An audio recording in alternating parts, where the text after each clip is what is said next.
9:38. Estamos ahora con una invitada en el estudio. Estamos con Augusta Lahore, secretaria de Gobierno de Lobería. ¿Cómo estás, Augusta? Bienvenida. Buen día, Juan. Gracias por la invitación y saludos a toda la audiencia. Muy bien. Bueno, hay varias cositas para hablar. Por un lado, es bastante destacado lo de vivienda, obviamente, que se acaba de publicar el listado de postulantes, digamos, ¿no? Sí, la verdad que, bueno, una alegría en estos tiempos donde todos sabemos que la obra pública está parada. Sin duda. Sí.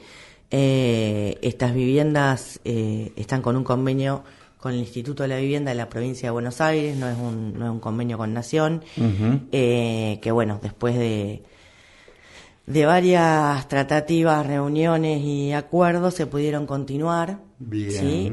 Estaban las 10 que se entregaron el año pasado. Perfecto. Y bueno, y estas 32 que en principio el año pasado, bueno, estábamos un poco en la incertidumbre si se iban a poder culminar en el corto plazo, ¿no? Bien. O iban a demorar más. Sin duda, creo, o sea, porque la obra pública de Nación es la que se detuvo. De hecho, el otro día lo hablábamos también con Pablo, que estuvo presente. Hay, qué sé yo, calles de asfalto que están detenidas, pero la provincia, si bien viene continuando, tiene problemas presupuestarios que a veces hace... Sí, obviamente. Da incertidumbre, digamos. Totalmente, porque bueno, es un dominó, ¿no? Obviamente. Que la provincia tiene sus recursos y también si no cuenta con recursos que transfiere Nación, eso lo limita.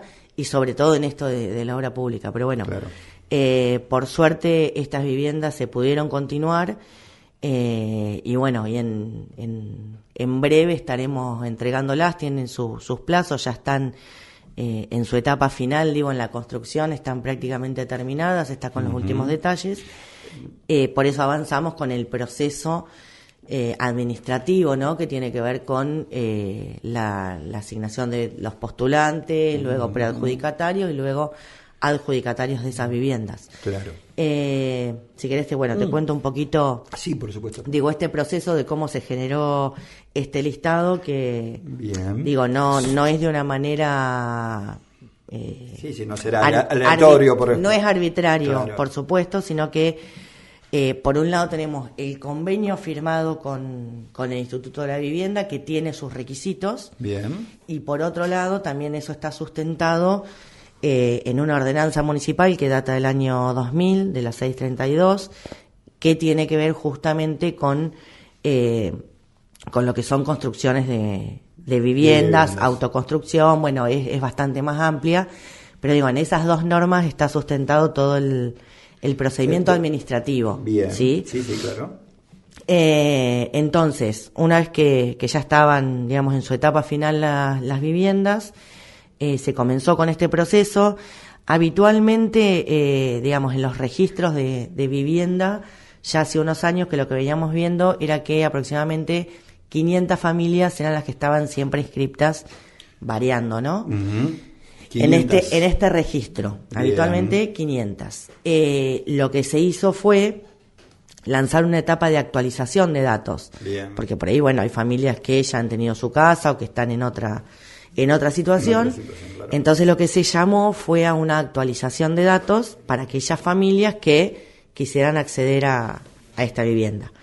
Sí, recuerdo, hace un par de meses. Claro, sí, fue un periodo, se publicó por 10 días, después, bueno, las familias fueron yendo se daban turnos para una entrevista, porque obviamente en la entrevista tenían que llevar toda la documentación, por supuesto. Que la documentación es la que requiere el Instituto de la Vivienda, no es que determinamos nosotros qué documentación presentar. Bien, claro. Y también en la ordenanza esta que te comentaba. Bueno, de esos 500 fueron 213 las familias o los grupos familiares, y ahora voy a aclarar por qué hablo de grupo familiar, quienes realizaron la actualización de datos. Bien. ¿Sí? O sea que hoy podemos decir que son 213 las personas que actualmente conforman el listado. Bien. ¿Sí? Bien. Y hablamos de grupo familiar porque esto está establecido en el convenio y en la ordenanza, porque justamente estas viviendas están apuntadas a eso, Grupo familiar.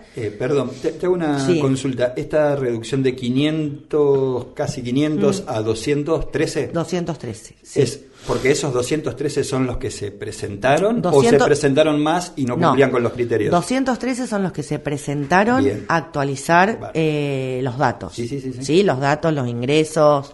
Bueno, toda la documentación para acceder a la vivienda. Lo cual, bueno, por un lado también sorprendió porque como siempre veníamos con este listado de aproximadamente 500 y se redujo a menos de la mitad.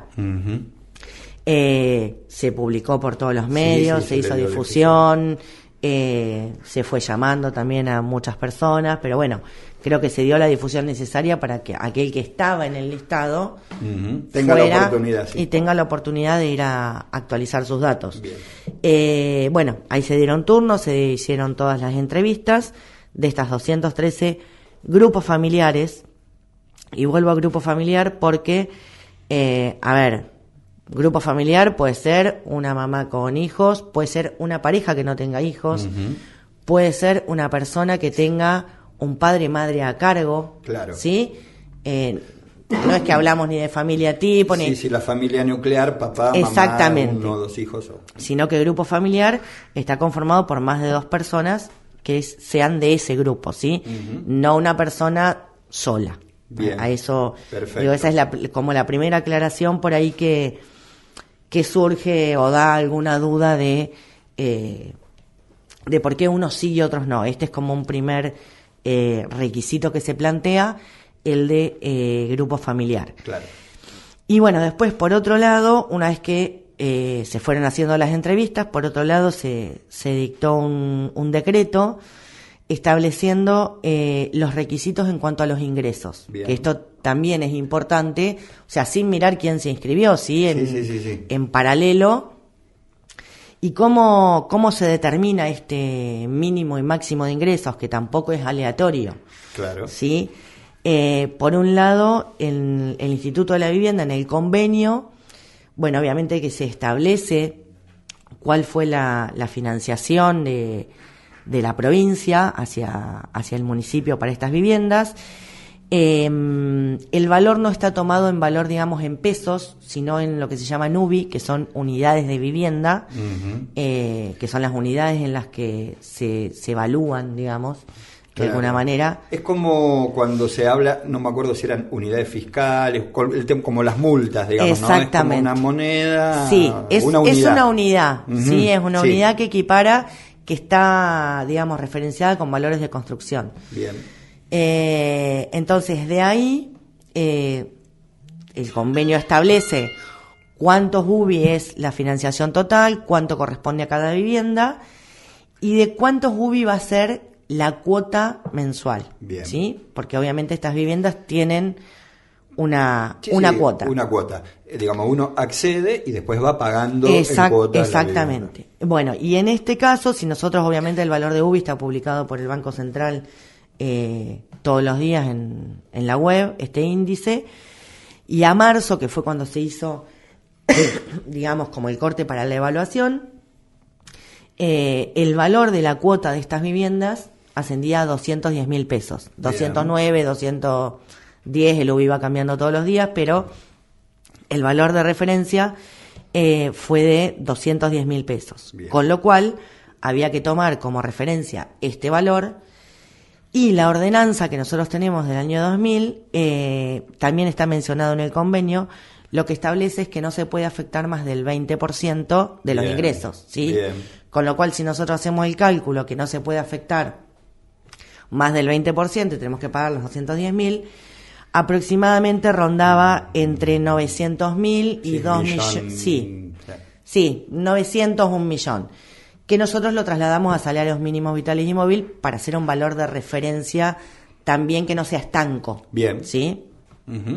Que está aproximadamente en 300.000. Bien, o sea que más o menos 3 salarios mínimos. Sí, 3,5 fue lo que planteamos, después pusimos un más o menos 10% justamente para que sea, digamos, dentro de lo razonable y de lo que podíamos... Sí, para que nadie quede fuera por poquitos poquito, pesos. Exactamente. Sí, bien. Y también había que poner un máximo. ¿Por qué un máximo? Porque por ahí hay salarios que hoy, si bien no hay un montón de crédito hipotecario, pero se puede acceder a algún otro tipo de crédito para una vivienda. De algún otro modo, claro.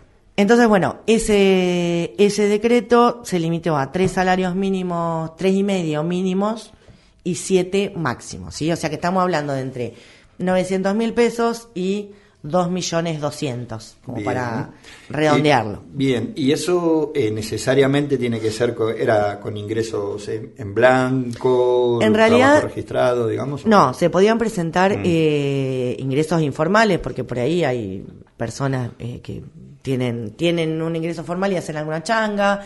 Se presentaban, si uno tiene trabajo en blanco, recibo de sueldo y declaración jurada, ¿sí? Donde uno declare los ingresos. Esto recordemos que es por grupo familiar. Bien, claro. ¿Sí?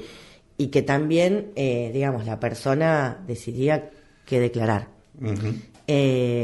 Obviamente que en la entrevista se les aclaraba esto, de que si tenían algún otro trabajo informal, podían declararlo. Bueno, y también es importante, porque recordemos que en todo lo que es vivienda también pasó en lote propio. Nosotros tenemos algunas leyes que tenemos que cumplir con algunos cupos especiales. Claro. Por ejemplo, el de discapacidad y el de excombatientes de Malvinas. En los dos casos, este cupo es de un 10% de la cantidad de viviendas. Bien, o sea que 3.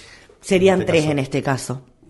Si existen, ¿no? Sí, este tipo de postulantes. De haberlos entre los postulantes. Exactamente. Claro. Y también es importante que en el cupo de discapacidad tienen que contar con el certificado único de discapacidad. ¿Sí? Tienen que contar con el CUD. Eso es lo que acredita a entrar en el cupo, que no es menor. No, ¿sí? Porque es un trámite que a veces es más fácil y a veces se hace bastante engorroso. Totalmente. Pero bueno, sí es requisito para acceder a ese cupo, ¿sí? Contar con el certificado único de discapacidad de alguno de los integrantes del grupo familiar. Bien. Entonces, con todos estos requisitos y haciendo, digamos, un filtro entre los requisitos de ingreso y obviamente que no tuvieran otra vivienda, bueno, de más requisitos que hay que tener, que fueran grupo familiar para acceder al listado. Son 73 las familias que están en condiciones de acceder al sorteo. Bien. ¿Sí? Dentro de esas 73 tenemos 6 familias que tienen certificado único de discapacidad. ¿Sí? Bien. ¿Y excombatientes? Y excombatientes, en este caso tenemos una persona, ¿sí? Que actualizó sus datos y que está en condiciones dentro de los requisitos con los ingresos. Bien. Así que bueno, esta persona también está dentro del listado y va a ingresar. En caso de que los cupos, digamos, superen la cantidad de viviendas, ¿se hace un sorteo dentro de los cupos, como se hace el general o cómo funciona? Sí, se van a hacer, digamos, 2 sorteos. Como se hizo, vuelvo al lote propio porque es el ejemplo más cercano que tenemos, que teníamos también cupo de discapacidad.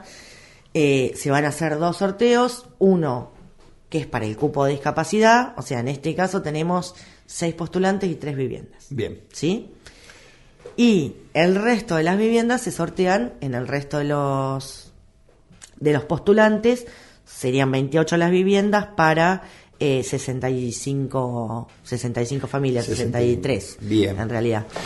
Buenísimo. Bueno, la alegría también igual, más allá de por un lado se redujo el listado, eso parece bueno, ¿no? Más habría que ver cómo son las necesidades de vivienda. Ahí habría que analizarlo. Por otro lado, también, bueno, nosotros tenemos el dato de las personas o las familias que se asisten con alquileres. Claro. O sea, ya sea una parte, la totalidad, pero que se le asiste para cubrir el alquiler, que hoy son 120. 120. Sí, 120 familias a las que se las asiste con alquiler. Esos exactamente. Son familias que están alojadas, es decir, que alquilan independientemente, o las que están, por ejemplo, el espacio que alquila la municipalidad en el hotel, en lugares. Es la totalidad. Sí. Bien. Tanto lo del hotel, en algunos, como decías, en algunos hogares para personas mayores, o que alquilan de manera particular. Okay. ¿Sí? Son 120 en total. las familias que están asistidas. O sea que ahí tenemos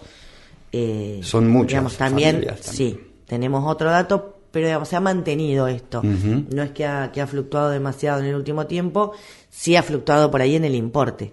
Claro, sí, pero sin duda. no demasiado en la cantidad. En la cantidad. Bueno, y en estos días, como si lo administrativo, estamos con la publicación de este listado, uh-huh. ¿sí? Por 5 días. Bien. Terminada la publicación, viene la etapa de impugnación. O sea, a partir del día lunes que viene, el lunes 28, Bien. Y hasta el 13 de mayo, pues son 10 días hábiles, los de impugnación. Aquella persona que identifique a alguna persona del listado y que pueda comprobar que no reuniría los requisitos, o que tiene una vivienda, o por ingresos, o bueno, por lo que lo considere, uh-huh. Puede hacer una impugnación, o sea, no necesariamente aquellos que estaban inscriptos, cualquier persona puede hacer una impugnación. Puede decir, me parece que esta persona no corresponde que esté en el listado y que tenga la chance de acceder a una vivienda por X motivo fundamentado. Totalmente. Por un motivo fundamentado, tiene que retirar una planilla en la Dirección de Desarrollo Social. Es como cuando el cura dice, hable ahora o calle para siempre. Para siempre, totalmente. Bien. Si no hablamos, sigue el trámite. Entonces la tiene que presentar, esto es importante. La retira en Desarrollo Social, la completa y la tiene que entregar en mesa de entrada, que ahí es donde se recepcionan. Bien. Hasta el día 13 del 5, mesa de entrada está en la planta baja del municipio, de 7 a 13, ahí la pueden entregar. Bien. Una vez culminado este plazo, hay que resolver las impugnaciones, ¿sí? Uh-huh. En caso que hubiere. En caso que hubiere, o sea que, el sorteo no podemos decir cuándo va a ser porque depende si hay impugnaciones, no las hay. ¿Habitualmente hay? No, en general lo que nosotros hemos visto es que por ahí lo que hay, por eso aclaro que la impugnación es impugnar a alguien que está en el listado. En los últimos casos, por ahí han presentado alguna nota aquellos que no accedieron al listado requiriendo algún tipo de explicación. Uh-huh. En ese caso se los atiende, no es necesario que presenten la impugnación. Claro, ¿sí? Pero bueno, en ese caso tampoco detiene el sorteo. Claro, no detiene el sorteo porque no es una impugnación. Una impugnación es impugnar a alguien que está uh-huh. dentro del listado que ya se publicó. Bien. Bueno, una vez sorteadas las impugnaciones, ahí sí ya se establece la fecha del sorteo. Como te decía, se hacen 2 sorteos, uno para el cupo de discapacidad y el otro para el general, digamos. Se sortean titulares y suplentes. ¿Sí? En el caso del cupo de discapacidad, como son 6, se sortean 3 titulares y 3 suplentes. Y en el caso del general, los suplentes es un 50% lo que Bien. Se sortean. ¿Y por qué es importante también esto de los suplentes? Es decir, el 50%, digamos... De la totalidad serían 16. Claro, de las 32 serían 16 suplentes. Bien, eso. Bueno, terminado con el sorteo de los titulares y los suplentes, toda esta documentación se eleva al instituto de provincia, ¿sí? Al Instituto de la Vivienda. Bien. Y el instituto tiene 30 días para evaluar esa documentación. O sea que, digamos, lo que yo quiero aclarar es que se hayan sorteado no, son preadjudicatarios, ¿sí? Uh-huh. Porque después el instituto chequea que estén todos los requisitos cumplidos, que esté toda la documentación correcta, y también algo que, en caso de que, digamos, la evaluación sea totalmente municipal, lo hacemos nosotros. En este caso lo hace el Instituto de la Vivienda. Lo que se pide generalmente al índice de titulares de inmuebles, sí, se pide un informe uh-huh. justamente para constatar que aquella persona no tenga ningún otro inmueble, no haya sido adjudicatario de ninguna otra casa, en ningún otro plan anterior. Por eso es que por ahí el plazo de evaluación es mayor. Claro. Y una vez que el Instituto de la Vivienda da el ok, ahí está el listado definitivo de adjudicatarios. Bien, o sea que es un proceso que que acaba de arrancar ahora con el listado y va a llevar varios meses. Sí, a ver, si no hay impugnaciones, uh-huh. podemos decir que aproximadamente mediados de junio nosotros tendríamos el listado ya definitivo de adjudicatarios y ya estaríamos en condiciones de entregar las viviendas. Perfecto. ¿Sí? Lo que es importante esto de que el Instituto de la Vivienda evalúa toda la documentación y declara a los adjudicatarios, es que si el Instituto de la Vivienda encuentra alguna irregularidad en alguno de los postulantes, más allá de que haya sido impugnado o no, digamos, no lo va a declarar adjudicatario y se pasa al primer suplente, ¿sí? Por eso es importante el tema de los titulares y los suplentes, ¿sí? Perfecto. No es que ya están decididos una vez que son preadjudicatarios, sino que lleva otro chequeo. Perfecto. Para declarar los adjudicatarios. Muy bien, bueno, ahí entonces entrarían los suplentes. Estamos calculando a grosso modo más o menos junio, julio aproximadamente. Sí, fin de junio con, digamos, si todos los plazos van de acuerdo a lo pautado y no hay mucha complicación en impugnaciones o en alguna documentación que haya que evaluarla más exhaustivamente en el Instituto de la Vivienda. Perfecto. Bueno, nada, buena noticia entonces para 32 familias loberenses que este año van a tener el acceso a su vivienda como a ver, un derecho. Sabemos que no alcanza, pues si nosotros no miremos los 500, pero miremos los 213 que actualizaron la información, estamos lejos. Y los 120 que se le ayuda con alquiler. Totalmente. A ver, obviamente que estos 120, digan, la ayuda en alquiler no es que va a bajar porque nosotros, porque se adjudiquen 32 viviendas. Porque llegado el caso tampoco estaban en condiciones de la cuota de... Claro, exactamente. Esto, a ver, y por qué es importante también el tema de la cuota y de que los ingresos sean suficientes, ¿no? Porque también este es un sistema que se retroalimenta. ¿Sí? De que si las cuotas no se van pagando, no se va pudiendo hacer más vivienda. Un sistema solidario al estilo del que funciona con las jubilaciones, digamos que las jubilaciones actuales se pagan con los aportes. Totalmente. Entonces, digamos, este tipo de viviendas y estos convenios con el Instituto de la Vivienda funcionan de esta manera. Entonces, es importante que quien acceda a la vivienda tenga la capacidad de pago para justamente poder seguir haciendo viviendas en un futuro. Por eso te decía que estas se pudieron continuar también porque es este sistema. Claro. Si bien las cuotas, van variando, las que se entregaron el año pasado, la cuota era más baja, porque, la evaluación fue más baja y el UBI estaba determinado, más bajo, si bien se va actualizando. Por eso digo que la cuota hoy es de 210.000 pesos. Eso es importante también tenerlo en cuenta. No son cuotas fijas, son cuotas fijas en valores de UBI, pero totalmente. Ese valor va cambiando. Exactamente, el valor va cambiando mensualmente con la publicación del valor del UBI. Bien. Pero bueno, es importante eso, que como este sistema es solidario para continuar haciendo vivienda, es importante la capacidad de pago y que se pague. Sin duda. Mensualmente. Sin duda. Bueno, no quiero dejar de hablar de otro tema que por ahí también, o sea, esto la verdad que creo que hicimos un buen resumen, es buena noticia para estas 32 familias, sigue habiendo obviamente problemática de vivienda, pero bueno. Y bueno, seguiremos trabajando, a ver, en este tipo de convenios o en otros, o sea, eso siempre estamos buscando algunos otros convenios justamente para ver las posibilidades de hacer más viviendas para aquel que las necesite.